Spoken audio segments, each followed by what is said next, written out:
Okay, I've been messing around with Facebook videos for the last little bit, so I haven't really added anything to YouTube in a while. So here we go. We've got a new video. All right, I don't know if you can see it or not. What I generally do is when I'm doing cups and bowls is I'll put a piece of tar pepper down to use as a bat. That way, when I get done, I can just peel it up and set it on the table to dry without having to cut the cup loose and possibly mess up the bottom. So I see people, they can throw these things down and hit the center, and then it's real easy to center. Well, I can't do that because I'm liable to throw it over there somewhere or anything. So I like to set it down and then just kind of push down on it. And I'm a little bit dry because I had a friend come by and after I'd got the tar paper on, and so now it's a little bit dried out. Maybe it'll work. So center of the clay. This is about a pound of clay. Usually what I do is I'll wedge up 4 pounds at a time, and because it's easier to wedge a larger amount, and then just take my wire and cut it up into quarters.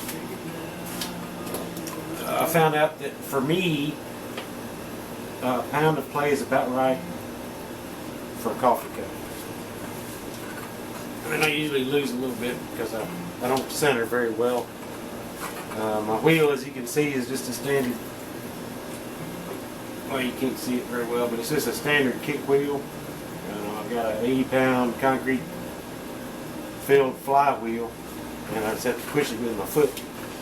Been meaning to make a treadle style that's a little bit that you can keep going a little easier, but I've not done that either. And I've also talked about adding a motor to this wheel, but again, I've not done that. Alright, so get it more or less centered. It ain't perfect, but ain't horrible. So we got a little puck of clay. Push down in the middle.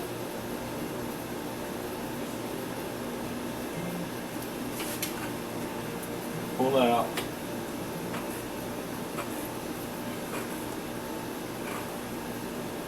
I don't know how well you can see in the center there, but we'll take our sponge and mash down in the center. And what this does is it keeps it from, it helps to prevent the bottom from getting a crack in it, because the S-cracks are a horrible thing and it'll ruin a perfectly good piece of pottery if you get the crack. If it's just a small crack, sometimes it won't go all the way through and you can still use it. Even with a larger crack, sometimes you can, sometimes the glaze will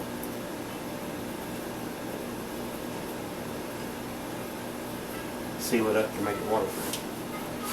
Alright, so there's my first pull. Always clean the top up with every pull. Get some of the water out.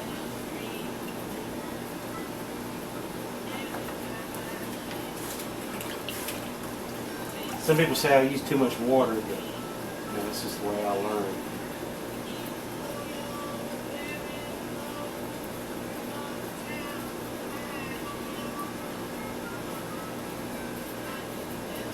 Second pull. Clean up the top.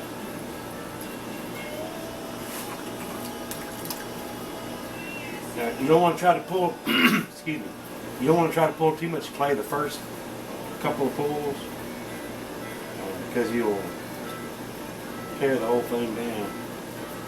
Usually, by the time you get to the third pull, you can start to get it pretty thin.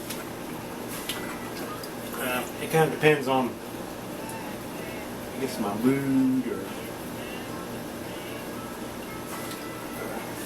how good my karma is that day. Sometimes I can get it in just a couple, maybe 3 pulls, but sometimes I need a little extra. pattern leather.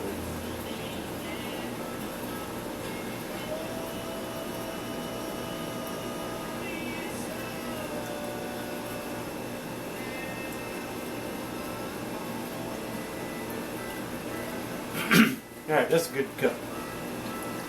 There's a couple different ways you can smooth the top. You can use your fingers. Typically, people use a little piece of leather.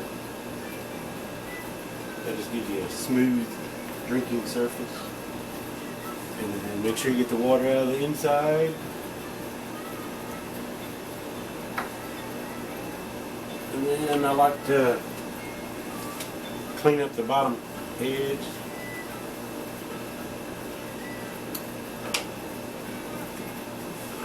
Take the sponge, just kind of smooth it out. Now I don't get too concerned with coffee cups because people like a little bit of uniqueness in their cups. So you can see I was a little bit out of center. So I've got one edge that's a little higher than the other, but once you put the handle on it, that kind of gives it a pretty neat appearance. So now that it's done, I just peel it up, give it a little twist, and there's the cup. Now it's just got to dry and put a handle on it. So that's it.